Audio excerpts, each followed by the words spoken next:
Ashamaa kam jirtu hordoftoota keenya oduu dursuun hangafoota isaanii isinitti himna. Itiyoophiyaan Afrikaa keessaa biyya albuuda warqee hedduu oomishtu ta'uuf piroojeektii albuuda warqee doolaara miiliyoona 300 fi miiliyoona 40 ijaaruuf akka jirtu ibsite. Amajji tokko guyyaa waraana bilisummaa Oromoo bara haarawaa 2026 ilaalchisuun ibsa qeerroo bilisummaa Oromoo irraa kenname isinitti himna. Israa'el dhaabbilee gargaarsa idil addunyaa 37 Gaazaa fi West Baankii keessa socho'an eeyyama dhorkite ka jedhu yoo ta'u hordoftoota keenya bakka jirtan maratti nageenyi keenya isin haa qaqqabu jechaa kanneen hundee miidiyaaf haaraa taatan subscribe gochuun nu waliin turaa jechaa oduun kunooti. Itiyoophiyaan Afrikaa keessaa biyya albuuda warqee hedduu oomishtu ta'uuf piroojeektii albuudaa warqee doolaara miiliyoona 300 fi miiliyoona 40 ijaaruuf akka jirtu ibsite. Muddee 31 bara 2025 Itiyoophiyaan piroojeektii warqee tulluu kaampii misoomsuuf doolaara miiliyoona 300 fi miiliyoona 40 erga argattee booda oomisha warqee biyyattii kan sadarkaa xiqqaa irra jira jedhamu gara damee albuuda Afrikaa keessatti sadarkaa olaanaatti guddisuuf tarkaanfii murteessaa fudhatteeti jechuun Afrikaan Biizines Insaayidar gabaase. Piroojeektiin kun hojii albuuda ammayyaa biyyattii keessatti isa guddaa ta'e jedhameetu eegama. Akka gabaasa kanaatti maallaqni doolaara miiliyoona 200 fi miiliyoona 40 kun bifa liqii yeroo dheeraatiin dhaabbilee misoomsuuf Afrikaa irraa argame yoo ta'u doolaarri miiliyoona 100 ammoo erga piroojeektiin kun faayidaa argamsiiseen booda kan deebifamudha jedhame.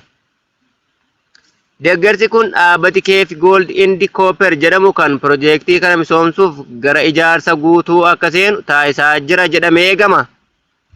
Hoogganaan olaanaan dhaabbata Keef Harii Anaagonstaras waa'ee maallaqa kanaa ilaalchisee yaada Afrikaan Biizines Insaayidariif kenneen dhiyeessii liqa tulluu kaampii amma qaamolee dhimma ilaallatu hundaan waliin mallattaa hordofee gammachuun akka itti dhaga'ame ibseera.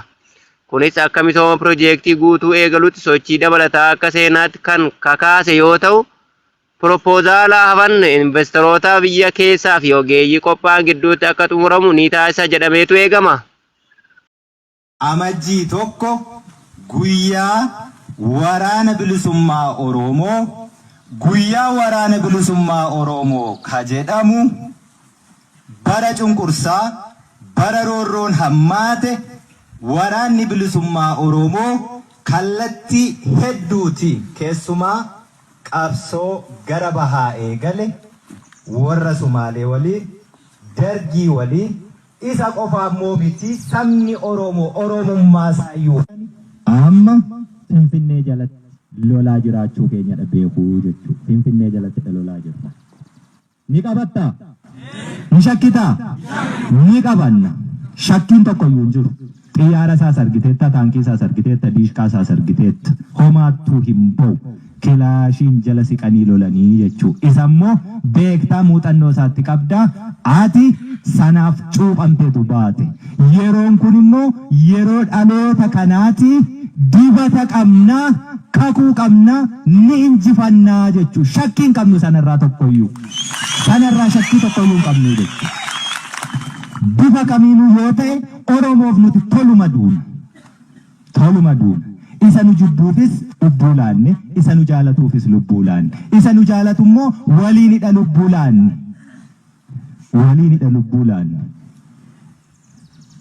Rakkoo sadarkaa kophee ofii nyaatanii qabsaa'uu irra hin jirru nuti. Galanni uummata Oromoo miiliyoona sanaaf haa ta'u. Isa du'ee nu jiraachise. Kanaaf yoomiyyuu taanaan duuba deebiin hin jiru. Itiyoophiyaan har'aa raafamaa jirti akka aannanii. Itiyoophiyaan raafamtu kana ni raafna, raafamuus qabdi. Yoo raafamuu baatte aannan qammane taati. Aannan qammane ajaa'ee ni bada akkas taate. Raafamuun dirqama. Yoo raafamte immoo dhadhaa fi dhama baachi keessaa. Kanaaf nuti raasnee dhadhaa sana baasu. Amajji tokko guyyaa waraana bilisummaa Oromoo fi bara haarawaa 2026 ilaalchisuun ibsa qeerroo bilisummaa Oromoo qaabaa irraa kenname isinitti himna. Muddee 31 bara 2025 ibsa adda bilisummaa Oromoo ilaalchisee isiniif gabaasaa turuun keenya ni yaadatama. Har'a ammoo ibsa qeerroo bilisummaa Oromoo kan isiniif dhiyeessinudha. Waan hundumaa dursa uummanni Oromoo fi qeerroon bilisummaa Oromoo akkasumas barattoonni Oromoo waanjoo garbummaa uummata keenya irratti afaan qawween dirqamaan fe'amaa jiruu fi hin fudhannu jechuun qabsoo adawaa kan wareegama qaaliitti kanfalaa jirru keessatti hirmaannaa guddaa gochuun lubbuu keessan bakka bu'aa hin qabne otoo hin mararsiifatiin kennuun falmachaa jirtanii fi waraanni bilisummaa Oromoo waboon jiruu fi jireenya isaa saba isaa bilisoomsuuf of wareegee lubbuu isaa iddoo buusaa hin qabne saba isaaf kennuun bakka jireenya daggalaa godhatee diinaan falmaa adawaa gaggeessaa jiruu fi hooggantoota qabsoo bilisummaa Oromoo jaarmiyaaleen hawaasaa fi siyaasaa wal utubuun uummata keessa waliin falmachaa jirtan hundaan baga guyyaa uummata Oromoo fi waraana bilisummaa Oromoo biratti guyyaa seena qabeessa kanaan isin ga'e jechuun qeerroon bilisummaa Oromoo nagaa gaafatee jira.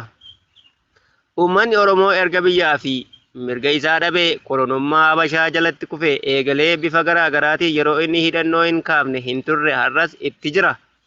Qabsoon bifa kanaan haga ammaa deemaa jirus uummata keenya galii bilisummaa ga'uu hanqatus tarkaanfii hedduu tarkaanfatee mirgoota hin tuffatamne hedduus Oromoo gonfachiisee jira. Qeerroon bilisummaa Oromoo fi hawaasi Oromoo bal'aas warraaqsaa fi kakaasuu dammaqsee warraaqsatti galchuun warraaqsicha taaliguun mootummaa wayyaanee ofirraa qaarisiisuun danda'us injifannoo argame jalaa butamee jira. Qabsoo fuula duraafis bu'uura jabaa kaa'uun har'as diina waliin kokkee wal qabee qabsoo bilisummaa Oromootti xumura tolchuuf uummata isaa waliin qabsootti jira. Addi bilisummaa Oromoo amajji tokko guyyaa waraana bilisummaa Oromoo akka ta'u kan murteesse sababa malee miti. Addi bilisummaa Oromoo bara 1973 dhalatee umrii isaa kichummaadhaan bara 1974 hangafoonni qabsaa'ota bilisummaa Oromoo Jaalamoo Qilxuufaa Carcar xirroo gubbaa qorichaatti rasaasa bilisummaa Oromoo tokko jedhanii diina irratti dhukaasuu eegalan. Akkuma qabsoo qabsaa'ota soorettii jedhamu Jaalamoo Qilxuu lola kana irratti waaree dura yoo wareegamu warreen boodaa immoo Jaal Hundee yookiin Ahmad Taaqii wareegame. Addi bilisummaa Oromoonis qormaata hamtuu keessatti kufus jabaatee of dandamachiisuun qabsichas dandamachiisee bara 1976 humna jabaan qabsoo bilisummaa Oromoo finiinsuu itti fufe. Ammas marroo lammaffaaf haalli rakkisaan isa mudatte bara 1978 walakkeessa irraa kaasee haga dhuma 1979tti addi bilisummaa Oromoo haala kanaan rakkisaa keessa ture. Yeroon kun yeroo lolli Somaaliyaa fi Itoophiyaa dhumate waraanni Ziyaad barree arham bahee mootummaan Dargii humna adda bilisummaa Oromoo kan reef ijaaramaa jiru dhaawamsiisuuf duula walirraa hin cinne itti bobbaasee turedha. Waraanni bilisummaa Oromoo Baalee, Arsii fi Harargee keessatti duula kana ofirraa deebisuuf lola ciccimaa seene. Quunnamtiin isaan addaan citee fi faca'aa yaaddoo jedhu illee guddaa ture. Qabsoon haqaa yoomuu waan injifatuuf jagnoonni waraana bilisummaa Oromoo duula dargii ofirraa deebisanii amajji tokko 1980 walitti dhufanii ayyaana guddaa ayyaaneffatan. Bara 1980 irraa kaasee guyyaan waraana bilisummaa Oromoo bara baraan guyyaa waraana bilisummaa Oromoo fi guyyaa injifannoo ta'ee kabajamaa jiraata. Barri kun kan bara xumura abbaa irree kan injifannoo bilisummaa fi bara walabummaa Oromiyaa itti mirkaneeffannu Oromiyaan diinaan bara dheeraa fi diigamaa fi saamamaa turte itti ijaaramtu bara nagaa fi gammachuun uummata keenyaaf deebi'u kan milkii fi jaalalaanuuf akka ta'u hawwii keenya ibsanna jechuun qeerroon bilisummaa Oromoo gabaase. Ammas irra deebi'uun baga ittiin nu ga'e jechuun haala akkana ulfaataa qabsoo dhooftuu kan gootonni keenya irratti wareegaman galiin ga'uuf diina hanga funyaanitti hidhatee fi waraana kallattiin uummata keenya irratti labse fuuldura dhaabbannee falmachaa otoo jirru guyyaa seena qabeessa guyyaa waraana bilisummaa Oromoo amajji tokko kan bara haaraa 2026 qabsoo biyyaalessa Oromiyaatti jijjiirame mootummaan abbaa irree bilchiginnaa itti gaafatamaa seeraa fi seenaa jalaa galchuun sadarkaa idil addunyaatti warraaqsa waannaa guddaa argate bara Oromoon gamtaan mirga isaa kabachiifachuun amantaan ilaalcha siyaasaan gandaa fi haala fedhe kamiin iyyuu osoo waliin qoodin wareegama qaalii dachaa kan yeroo kamii caalaatti kanfaluun duula hidhaa ajjeechaa juumlaa duguginsa sanyii jiinoosaayidii uummata keenya irratti gaggeeffamee jiruuf bakka kennuun mirga uumamaan qabnu kabachiifachuu fi xurreen bilisummaa fi injifannoo itti galmaa'u eegaledha. Yeroo kanatti uummanni fi qeerroon deeggartoonni Oromoo mootummaa bilchiginnaa aangoo irratti kaasuuf kurkursaa jiru ta'uun kan beekamuu fi bara mootummaan abbaa irree bilchiginnaan uummata Oromoo irratti waraana labse uummata siivilii waraana jiru ta'uun beekamaadha. Qeerroon bilisummaa Oromoo uummata Oromoo waaqa isaaf ilmaan isaa cina dhaabbatee falmachaa jiruu fi sadarkaa jaarmiyaa adda bilisummaa Oromoo wabooti itti biyya keessatti ijaaramanii jiranitti guyyaa seena qabeessa kana yeroo warraaqsan kabajachaa jirrutti gootummaa fi injifannoo guddaan kan nutti dhaga'amaa jiru ta'uu ibsuu barbaanna. Dhumarratti uummanni Oromoo hunda jaarmiyaalee siyaasaa Oromoo hundaa fi dhaabbilee hawaasummaa uummata Oromoo hundaaf dhaamsaa fi ibsa ejjennoo abbaa qabxii 11 qabu akkaataa itti aanu kanaan irra deebi'uun dabarsina jechuun barreessaniiru. Tokkoffaa guyyaa kana yeroo yaadannu aarsaa guddaa uummanni keenya qeerroo bilisummaa Oromoo akkasumas waraana bilisummaa Oromoo kaffalaa turee fi kaffalaa jiru yaadachaa Oromoon tokkummaan erbuu haaromfatee qabsoosaa galiin ga'uuf of kenniinsaan akka hojjetu waamicha goona. Lammaffaa sirna abbaa irree injifachuun biyya walabaa ijaarrachuuf qabsoo hidhannoof qabsoo karaa nagaa non violent struggle geggeessaa turre ittis jirraa jedhan. Kanaaf uummanni keenya rakkoo ulfaataa amma keessa jiru kana keessaa ba'uuf qeerroo bilisummaa Oromoos ta'ee uummanni Oromoo qabsoo karaa lachuu irraa haamileen qooda fudhachuu akka qabu fi fincila xumura garbummaa geggeessuuf dursee akka of qopheessu waamicha keenya dabarsina. Sadaffaa waraanni bilisummaa Oromoos haala yeroo ammaa keessa jirruun yeroo uummanni keenya du'aaf madaaf imimmaan hin qabne du'aa jiru yeroo eenyummaa Oromoo fi birmadummaa Oromiyaa yaaddoo guddaa keessa galee jiru ta'uu kanatti sirna abbaa irree bilchiginnaa dura jabaatee dhaabbachuu akka itti fufu cimsinee yaadachiifna. Jaarmiyaan qeerroo bilisummaa Oromoo yeroo kamiinuu olitti qabsoo bilisummaa Oromoo galii isaan ga'uuf sochii warraaqsa xumura garbummaa qindeessuu uummata Oromoo gita garaa garaa keessa jiru dammaqsuu ijaaruu fi qabsootti bobbaasuu irratti akka hojjetu akkasumas tokkummaaf eenyummaa sabboonummaaf gama hundaan waardiyaa dhaabbachuun akka hojjetu waamicha taasifna jedhan. Arfaffaa isaa irratti immoo shanaffaan ammoo yeroo ammaa kana duulli qindaa'an daangaarraan kallattii ba'a Oromiyaan kallattii kibbaan akkasumas kallattii lixaan mootummaan bilchiginnaa deeggaramee uummata keenya irratti aggaamamaa jira. Lubbuu uummata keenyaa gaaga'eerraa lafa uummanni keenya aarsaa tikfatee dhuunfateera. Kanaaf Oromoon firaa isaaf birmatu akka hin qabne beekee lafaa fi lafee warra isaa tikfachuuf yoomuu caalaa qophii akka ta'u dhaamna. Jaaffaa gama biraan mootummaan abbaa irree bilchiginnaa maqaa misoomaa magaalaa yookiin urbanization jedhuun uummata keenya lafaaf qe'ee isaa abbootii qabeenyaatti gurgurachaa jira. Gochaalee fokkisoon kun Oromiyaa iddoo hundatti babal'atee uummata keenya yaaddoof dhiphina guddaa keessa galcheera. Kanaaf qeerroon bilisummaa Oromoo gocha kana cimsee kan balaaleffatuu fi tarkaanfii barbaachisaa illee fudhachuuf qophii ta'uu isaa isin hubachiifna. Hawaasni Oromoo biyyoota garaa garaa jirtan jaarmiyaaleen hawaasaa hayyoonni Oromoo akkasumas miidiyaaleen Oromoo hundi saamicha ajjeechaa hidhaa gidiraa sirna garboomsaa uummata keenya irraan gahaa jiru jalaa ba'uuf falli tokkummaan qabsoo bilisummaa Oromoo finiinsuu ta'uu hubattanii ogummaa qabdaniin dinagdee qabdaniin akkasumas dandeettii qabdaniin qabsoo bilisummaa Oromoo ABO waboo gaggeeffamu cinaa akka dhaabbatan isin gaafanna jechuun gaafate. Saddeettaffaan ammoo jaarmiyaaleen siyaasaa Oromoo garaagarummaa ilaalcha xixiqqaa cinatti gattanii sirna abbaa irree injifachuuf yoomuu caalaa yaadan akka waltumsitan uummanni Oromoo tokkummaan diina isaa dura akka dhaabbatuuf yoomuu caalaa qooda isinirraa eegamu akka baatan qeerroon bilisummaa Oromoo waamicha isaa isiniif taasise. Saglaffaa gurmuun ajjeesotaa sirna bilchiginnaa filannoo kijibaa geggeessa jedhee sarramaa jira. Biyya mirga namummaa sarbamaa keessa jirutti maqaa filannoo jedhuun uummanni keenya akka hin burjaajofne isiniif dhaamna.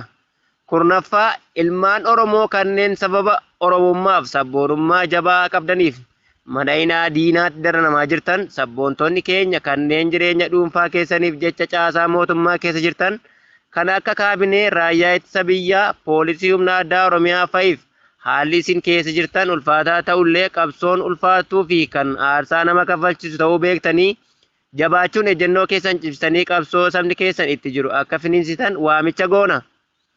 11ffaa fi inni dhumaan qeerroon qarree fi deeggartoonni Oromoo dantaalee xixiqqaan gowwoomtanii ergama diinaa raawwataa jirtan waamicha qeerroo bilisummaa Oromoo isiniif taasisaa jiru kana hubattanii gara mooraa qabsoo bilisummaa Oromootti akka makamtan jenna.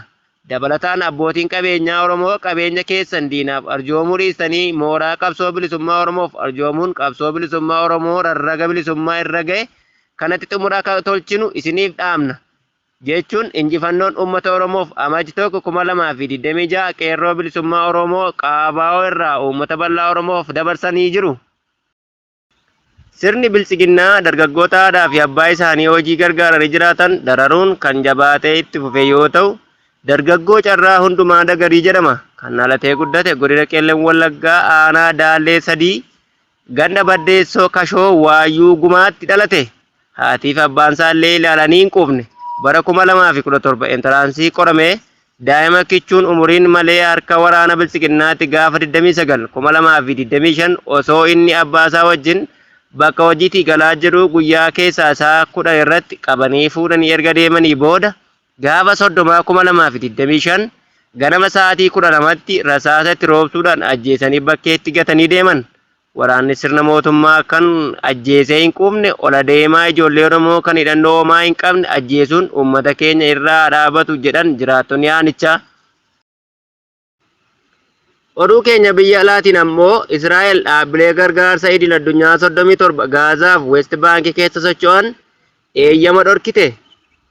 Muddee 31 bara 2025 Israa'el dhaabbilee gargaarsa miti mootummaa idil addunyaa 37 kanneen Gaazaa fi West Baankii keessa socho'an eeyyama mulqite. Dhaabbileen kunniin qajeelfamoota galmee haaraa mootummaan Israa'el baase hin guunne jechuun eeyyama haaraa akka dhaabdu Israa'el murteessuu eerte.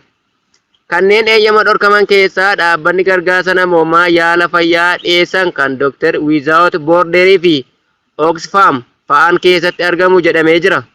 Murteen kun amajji 1 irraa eegalee hojiirra kan oolu yoo ta'u, yeroo murtaa'eef qajeelfamoota eeyyama haaraa galmeessuu dhabuu akka sababaatti eerameera. Akka The Times of Israel ibsetti ministeerri dhimma diyaaspooraa Israa'el muddee 30 2025 baase wabeeffachuun gabaasetti dhaabbileen uggura kanaan miidhaman dameewwan akka Dr. Without Borders, Medicine Sans Frontiers fi Oxfam kan dabalatudha. Akkasumas jaarmiyaaleen akka Danish Refugee Council, Norwegian Refugee Council, Cartian International American Friend Service Committee fi International Risk Committee illee warreen qoqqobbii kana keessa jiran ta'uun ibsameera. Ministeerichi dhaabbileen kunniin dambii haaraa kanaan iyyannoo isaanii akka baatii 10 keessatti galmeessan ajaja dabarseera. Itti dabaluudhaanis qajeelfamni kun kan dhiyaate tajaajiloonni nageenyaa Israa'el hojjettoonni dhaabbilee miti mootummaa tokko sochii shororkeessummaa keessatti hirmaachuu jira jechuun himatu hordofeen akka ta'e ibseera. Qaamni mootummaa Israa'el kan ministeera ittisa jalatti hojjetuu fi akkasumas kan gargaarsa namoomaa gara Gaazaa geeffamu to'achuuf itti gaafatamaa qabu adeemsi galmeessuu kun dhaabbilee gargaarsa namoomaa garee Hamaasii fi akka gargaarsaa hin dhaqqabsiifneef ittisuuf kan hundaa'e ta'uu ibseera. Akka gabaasa miidiyaa kanaatti aangawoonni Israa'el Hamaas gargaarsa gara biyyattii jijjiiruu kaayyoo yaadameef osoo hin taane hidhattootaaf itti fayyadamuuf akkasumallee maallaqa maddoota shororkeessummaa waliin hidhata qaban irraa maqaa guuggii dhaabbilee gargaarsa namoomaa idil addunyaatiin fayyadamaa jiraachuu himattee jirti. Murteen kun yeroo Gaazaa keessatti fedhiin gargaarsa namoomaa ulfaataan mudatetti kan darbe yoo ta'u, namoonni miliyoona 1.3 itti tilmaamaman gargaarsa namoomaa hatattamaa akka barbaadan gabaafameera. Egaan kabajamtootaa fi hordoftoota keenya odeeffannoon of harkaa qabnu kanaa gammaa ture. Waan nu waliin turtaniif galatoomaa jechaa hanga odeeffannoo biroo walitti deebinutti nagaatti.